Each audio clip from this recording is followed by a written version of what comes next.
What did Martin Luther mean when he wrote that Christians live in Christ through faith and in the neighbor through love? And what's the difference between self-improvement and self-transcendence? Find out in the Issues Etc. Book of the Month for June, Lift Your Eyes, How to Live Outside Yourself. Learn more and purchase Lift Your Eyes at issuesetc.org or by calling Concordia Publishing House 1-800-325-3040. Lift Your Eyes, How to Live Outside Yourself, the Issues Etc. Book of the Month for June.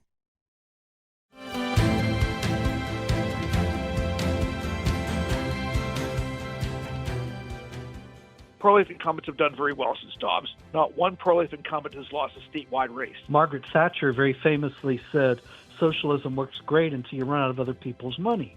In the Islamic system, the system works great until you run out of the infidels' money. I love this quotation from Luther. He says, "Spare me from a church in which there are no sinners." The essential character of being a Christian is to be a redeemed sinner. If we are Christians and we suffer, is that so unbelievable that we should bear a splinter of Jesus' cross after he has gone through so much as a perfect one? Hospice nurses driving around from patient to patient love listening to Issues Etc. Over its long history, the discipline of psychiatry, by whatever name it has gone, has racked up sometimes a deserved reputation for, quackery, and sometimes an undeserved reputation for the treatments that it experimented with and tried to various results. Greetings and welcome to Issues Etc. I'm Todd Wilkin. Thanks for tuning us in live on this Friday afternoon, June the 26th. We're going to be talking with Dr. John Flo, a board-certified psychiatrist. It'll be part 2 of our series with him on Christianity and psychiatry. We'll review the movie Disclosure Day with Pastor Ted Gies, and Dr. Arthur Just will join us for the beginning of a series with him on a life lived on the road to Emmaus. Before we introduce our first guest, let me remind you about the Ephatha Lutheran Mission Society. Ephatha is the only recognized service organization in the Lutheran Church Missouri Synod devoted exclusively to bringing the gospel message of Jesus' love and saving grace to the deaf and hard of hearing. The Ephatha Lutheran Mission Society provides free, no-cost, no-obligation support for those in need. Find out how to support their work at elms-deaf.org, elms-deaf.org. Dr. John Flo is a board-certified psychiatrist practicing in Missouri, a layman in the Lutheran Church Missouri Synod, and son of an LCMS pastor. Dr. Flo, welcome back. I'm happy to be here. Thank you very much for having me back. Can you briefly summarize the history of psychiatric treatments? Yes, absolutely. So as we were talking about last time, I'd really like to review this because I think some of the historical context will help provide some insight into how these treatments were developed and hopefully destigmatize some of the psychiatric treatments we still have available. And just as a disclaimer, I'm certainly not trying to support or justify all the decisions that were made. The history of psychiatry, like any other history, is mixed for sure. But I don't know, I just find the history very fascinating and also encouraging for the future direction of psychiatry. So, to begin, psychiatry, like other areas of medicine, has an ancient history going all the way back to Hippocrates. And since that time, there's been several big paradigm shifts in how we view psychiatric illness and the different treatments that are available. So, with Hippocrates, the main innovation or the main change was this movement from looking to supernatural explanations for symptoms and trying to find naturalistic explanations. And even back then, they were describing things like melancholia, which probably is most similar to depression nowadays, phrenitis, which was similar to delirium, epilepsy, mania, things like that. So a lot of these symptoms, like I said, they go way back. They're ancient. They're not new innovations. But the treatments available were very, from today's standards, we would consider them pretty basic. They were lifestyle interventions like nutrition, sleep, exercise. Fasting was a big tool that was used, even for controlling seizures, which is, interestingly, something we've returned to use for seizures nowadays, as well as some mental health illnesses as well, which we'll kind of circle back to. But either way, the idea was to use these sort of interventions to balance out the humors of the body, which, blood and phlegm, yellow bile, black bile, these sorts of ideas. That was kind of the paradigm of thought that they were working with. This went on for not only decades and centuries, but for millennia. There were no major innovations for for many millennia, actually. And so even by the time we get to the Reformation, they're still making references back to Hippocrates and Galen, and even this character that I recently have learned about called Constantinus Africanus. And, forgive me if I'm mispronouncing that, but I came across that person through this book that I'm making my way through right now called Of Good Comfort, Martin Luther's Letters to the Depressed and Their Significance for Pastoral Care Today by Dr. Peach. A very fascinating book. I'd recommend it for anybody who's interested in this area. But the big point here is that the ideas that were laid down by Hippocrates were really maintained for millennia without any, from what I can tell, any major innovation. The next big paradigm shift or the big change really doesn't happen until the Enlightenment period, when there were some big changes in how we went about understanding illness and developing the scientific method, really relying on human reason, the development of like individual rights, and the idea of, madness being rooted in the brain rather than these humors, and more understanding about what the brain is and distinguishing it from the mind. So a lot of like intellectual changes occurring during this time, and a rising concern for this population of people with severe mental illness. There's a great quote from a book, A History of Psychiatry by Edward Shorter, that I like to share because I think it gives a good picture of what psychiatric treatment looked like. Apart from those lifestyle interventions and things like purging and bloodletting and things like that to balance out the humors, apart from that, people were still suffering and they had very treatment-resistant symptoms. And there were not many good options for these folks. And so they started becoming cared for by families and communities and put into institutions, oftentimes just to control their behavior or for custodial care, just to care for them and take care of their basic needs. But it was not a very comfortable or good existence. And so this quote is actually from a member of the Irish House of Commons in the early 1800s. And I'll just quote him here. He says, "There's nothing so shocking as madness in the cabin of an Irish peasant. When a strong man or woman gets the complaint, the only way they have to manage is by making a hole in the floor of a cabin with a crib over it to prevent his getting up.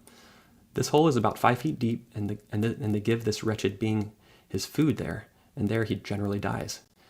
So, as you can see, very grim, very limited resources and tools available to help these folks. So, in response to that, during this Enlightenment period, the idea was developed that basically if we treat people with respect, give them a clean environment, give them work to do, hobbies, relaxation, all these things, we treat them well, treat them like humans, they will get better. And this was called moral treatment. They implemented these ideas in the institutions, in the asylums. And from what I can tell, when it's on a smaller scale, these work pretty well. You take people in, you treat them well, and many people do function better in that structured environment.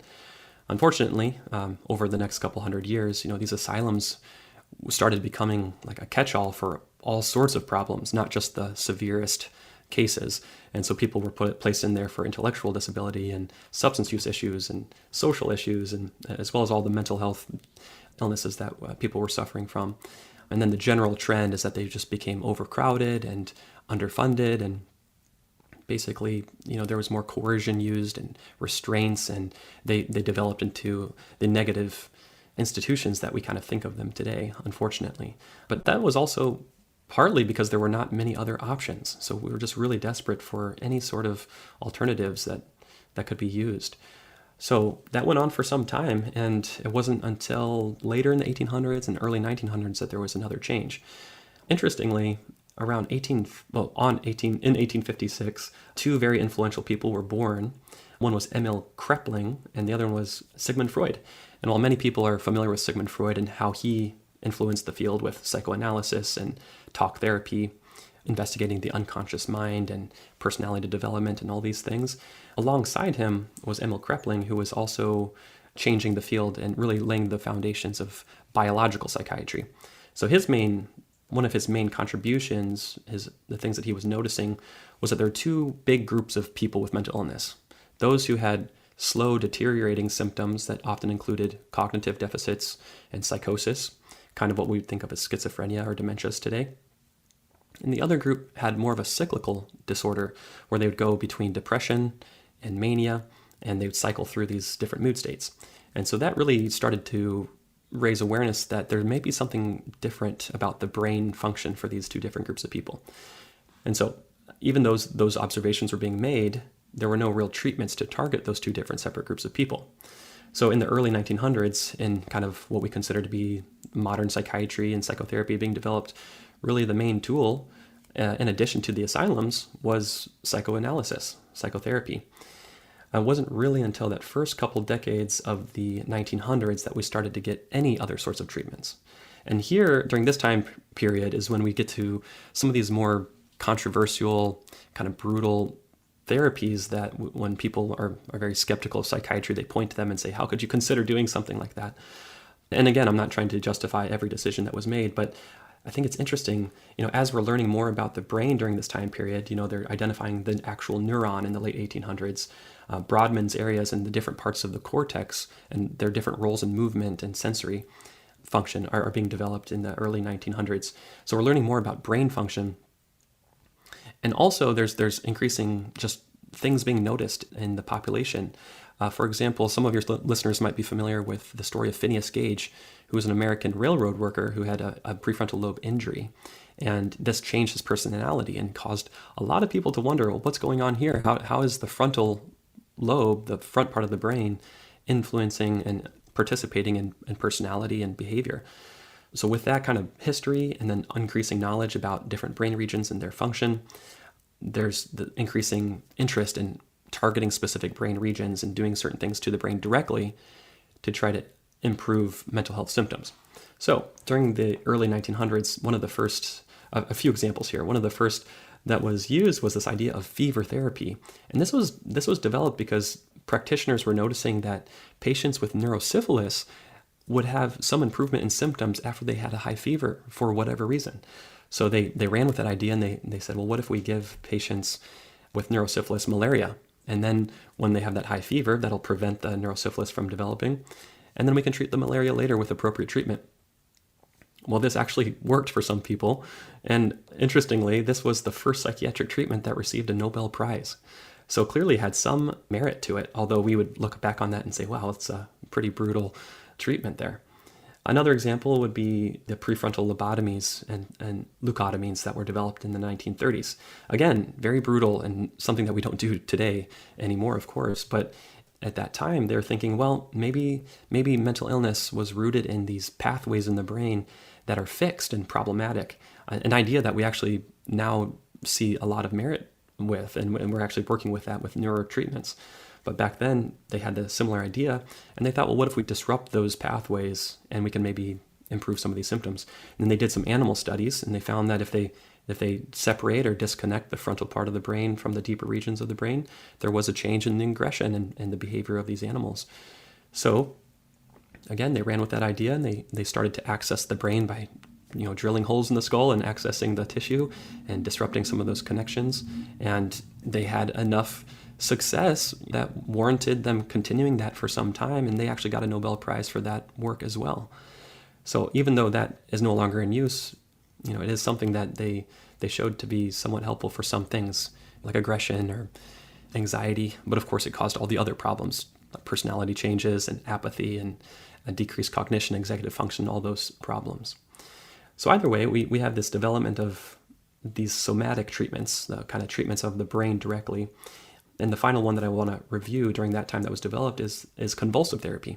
I mentioned last time that electroconvulsive therapy really has a bad rap, in my opinion, from just the way that it's presented in media and in movies, like One Flew Over the Cuckoo's Nest. But the history is, I think, quite interesting, and it remains one of the most important and effective treatments in psychiatry today. So the way that treatment got established was in the 1930s.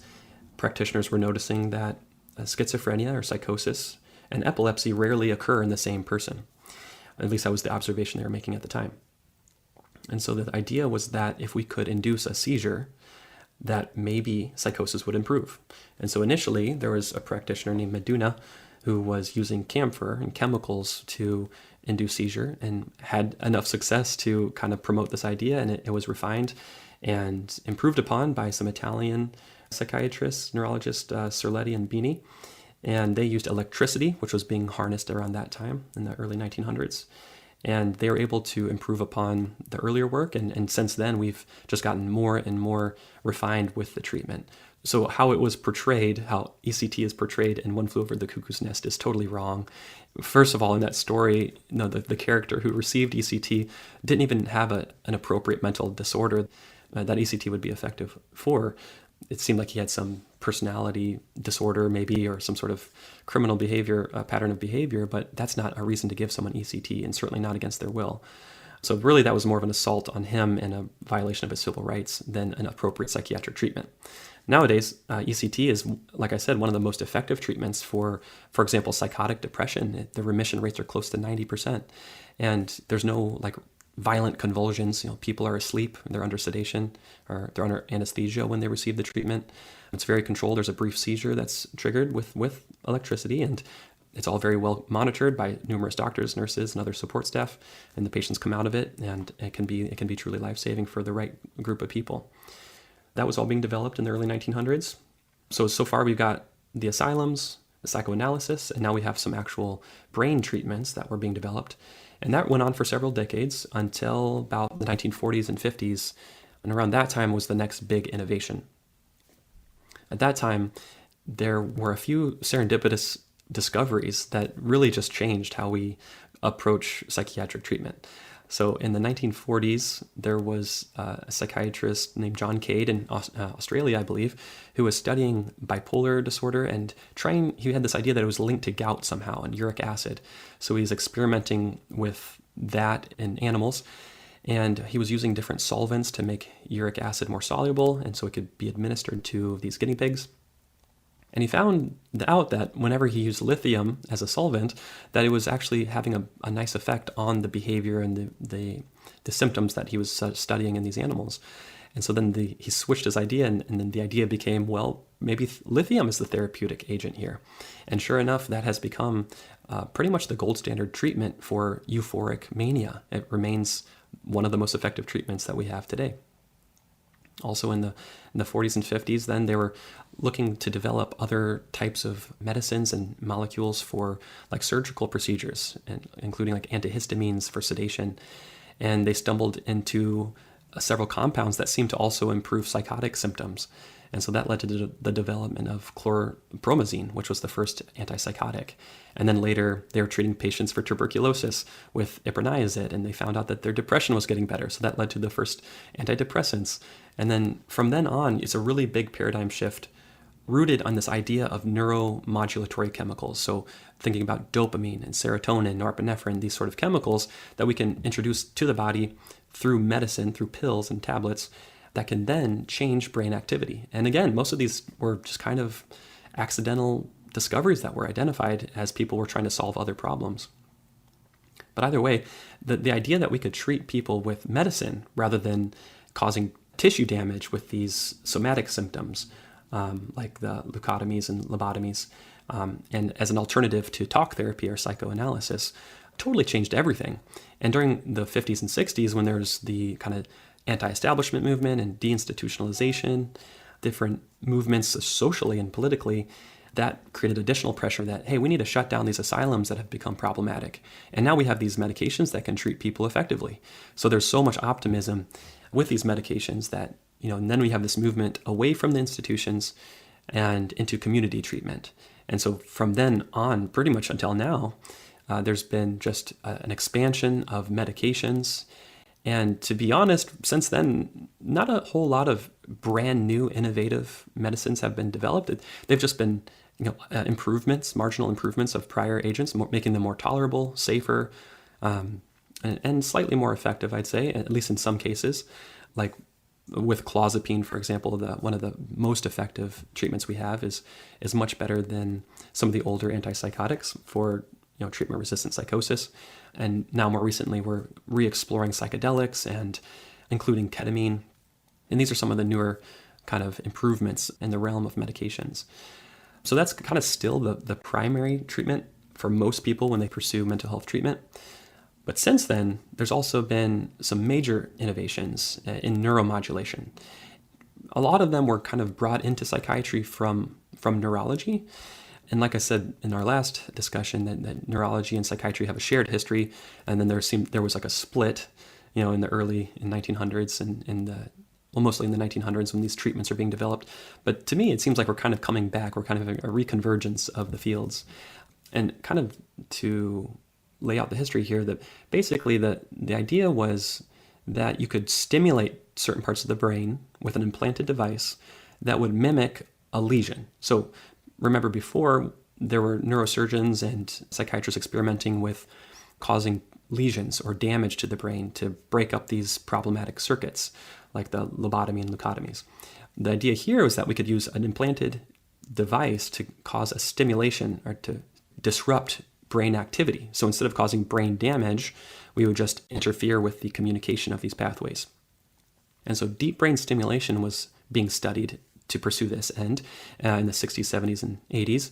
And then they were using this, again, to replace brain lesions with something that would be more reversible and safer. So eventually it was improved and developed and shown to be effective for Parkinson's disease. And then later on, they were finding that they were having some improvements in depression and OCD in the patient population as well. So then it became further improved and targeted for OCD, and that was approved later, and that's being used since about 2009, and it's still currently being investigated and optimized for use in depression. Another neuromodulation technique that's been developed more recently was rooted in this idea that we could affect peripheral nerves, so outside the central nervous system, outside the brain and the spinal cord, and influence the activity of the central nervous system. So you start on the outside, the peripheral nerves, and then you go into the brain and try to affect these regions that are playing a role in cognition and mood issues. So one of the easy targets was the vagus nerve, which passes through the neck and had been studied for use in epilepsy. But as they are treating this patient population, they were also noticing that some of them reported improvements in their depression. So later that was, again, refined and studied and later approved for treatment-resistant depression. So another innovation. And then finally, I mentioned this last interview as well, but transcranial magnetic stimulation is a newer treatment that's being developed. And this is really kind of an innovative and a new approach to psychiatry, because whereas previous treatments were either accidental discoveries or came to us by surprise through neurology, this one, TMS, is kind of more of a targeted approach. It's more theory-based. And the reason for that is because we've had the advent of functional neuroimaging. So as we get a better picture of how the brain works, in real time, and we start to link up different parts of the brain, these different circuits, and we start to identify, this circuit's related to depression or anxiety, OCD, we can actually start to target specific circuits more directly, and TMS enables us to do that. So where it was previously used as a research tool to investigate cortical activity in the motor neurons and what parts of the brain are being used for different functions, now we can use that to target specific circuits that we've identified with functional neuroimaging that seem to be playing a role in things like depression. So this was investigated in the 80s, or developed in the 80s, 90s, and eventually was approved for use in depression in 2008. About 10 years later, it was approved for use in OCD.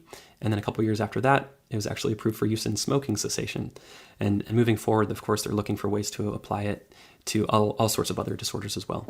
So one last note here about more modern treatments.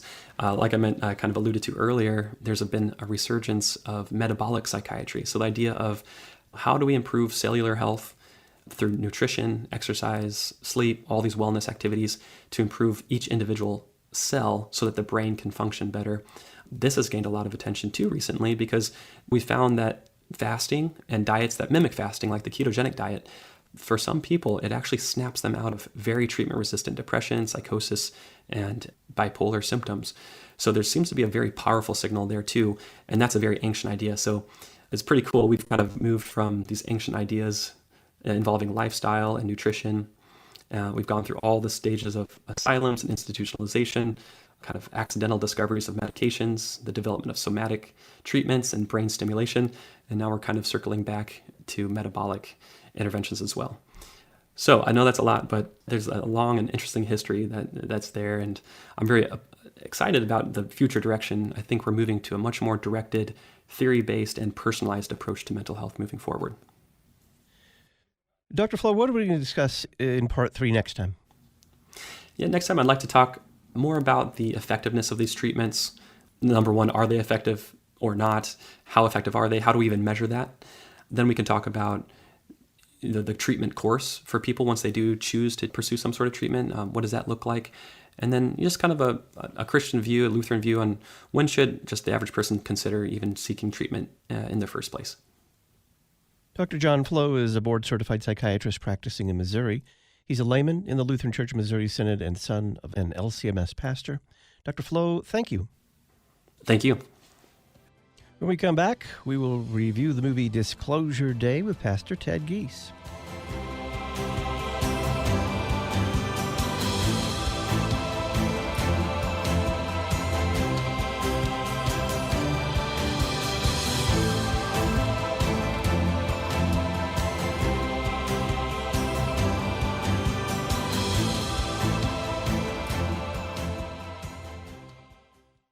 What did Martin Luther mean when he wrote that Christians live in Christ through faith and in the neighbor through love? And what's the difference between self-improvement and self-transcendence? Find out in the Issues Etc. Book of the Month for June, Lift Your Eyes, How to Live Outside Yourself. Learn more and purchase Lift Your Eyes at issuesetc.org or by calling Concordia Publishing House 1-800-325-3040. Lift Your Eyes, How to Live Outside Yourself, the Issues Etc. Book of the Month for June. Where is God's mission? God's mission is everywhere. Yes, it's far away, but it's also very near. It's as near as your congregation and school, your neighborhood, your family and friends, even as near as your home. Wherever you are, God's mission is in that place. Through his mission, Christ is bringing forgiveness, life, and salvation to people everywhere, even here, right where you are. God's mission here. Learn more at lcms.org/national mission.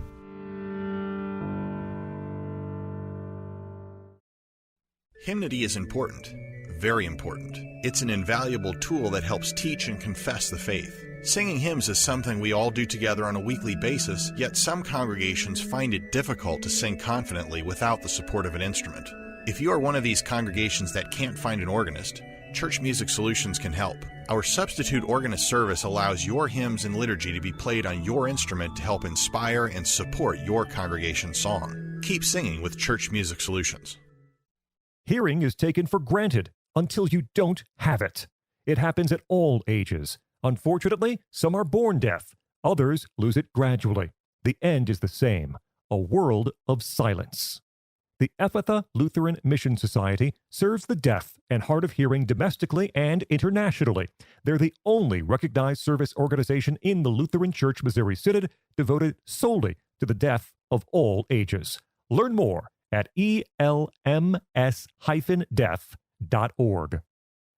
Educating a new generation of Lutherans. You're listening to Issues Etc.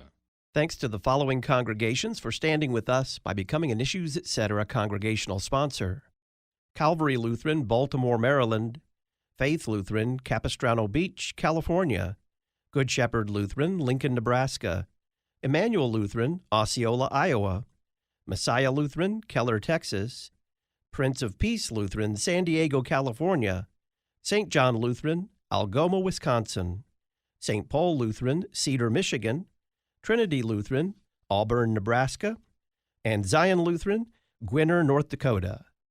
Find out how your confessional Lutheran church can support this worldwide outreach by including Issues Etc. in your mission or advertising budget.